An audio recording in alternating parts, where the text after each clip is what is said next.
So I'm Rocco Forte. I'm executive chairman of Rocco Forte Hotels. I got into the travel industry through my father because he was in it before me. And so from an early age, my school holidays and then university holidays, I spent working in the business, and I got a flavour of it then, and I really liked it. And also he used to involved me when he had business meetings at home and so on. I'd sit in, and so I was fascinated from a very early age, and I never really thought about doing anything else. Many people in the university have not the slightest idea what they were going to do. I couldn't wait for university to finish to get into the business. Although after university I became a chartered accountant, so I spent 3 years in articles to become a chartered accountant before going to the business proper. Well, my current business is a very small business compared to the previous business. We've got a turnover of 200 million, and it's focused on luxury hotels. I decided, now I suppose it's 16 years ago, almost, to start a new hotel company in the luxury market. There was no one at that time within Europe who had a significant coverage in the luxury sector. So I thought it was an opportunity. And so I set about setting it up. I wanted to create something which was slightly different from the run-of-the-mill luxury hotels. I wanted something which had a design element to it, which was thanks to my sister Olga, who works with me, and she had a very clear idea about that. And then I wanted to have a luxury hotel which was unstuffy. Most luxury hotels at that time were some of the staff looked down on the customer. So I wanted a sort of more relaxed, friendly, modern atmosphere, at the same time very professional. And then also the hotels had to have a sense of place and have a theme through them, and give a feeling of where you were, in which country you were. And again, now everybody's doing that, but I mean, we were the first really to push that hard. I'm not in a sort of huge hurry. I've got now a dozen hotels. It's a reasonable size, and I've got a reasonable scale.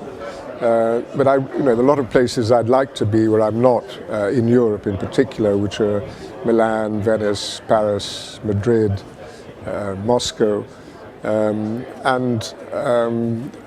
gradually I'll find the right opportunity to do the right kind of hotel. I don't want to take things on just for the sake of taking them on. A lot of these big international companies have sort of development pipelines. They're rushing to get more hotels, and so on. At the end of the day, it's quite meaningless.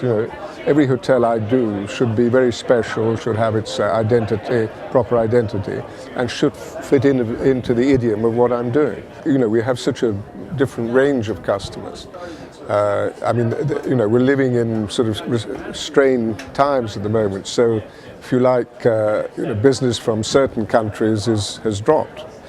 Obviously, like countries like Italy, Spain, France, where the economies are not doing well, business has dropped out of those countries.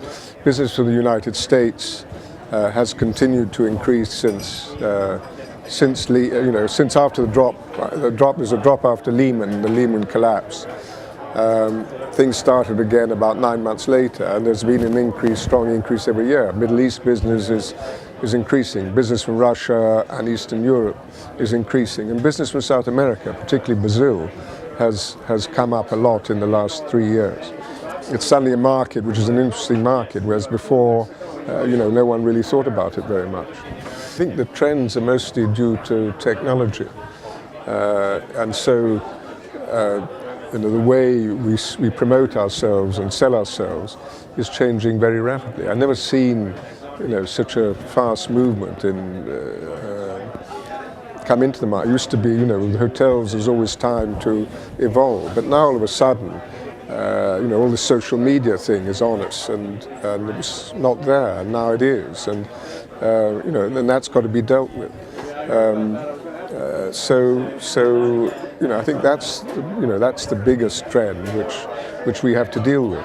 A lot of social media is non-specific to our market, and a lot of the people who are involved, only a small proportion of people involved actually are relevant to us.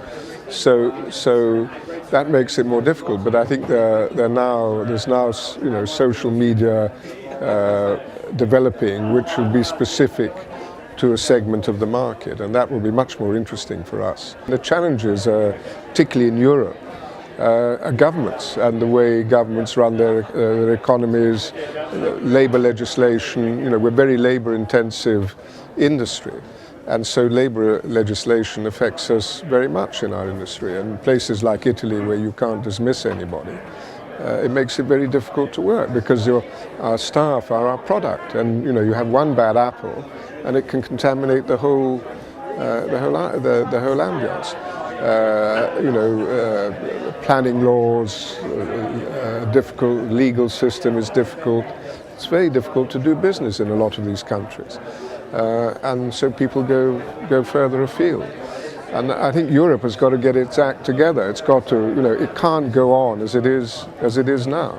I'm proud of setting up a business from scratch and having established it, and it's recognized and known. Obviously, I had a good name. I had a name which had a track record through my father, as much as more than perhaps through myself, and so that's helped.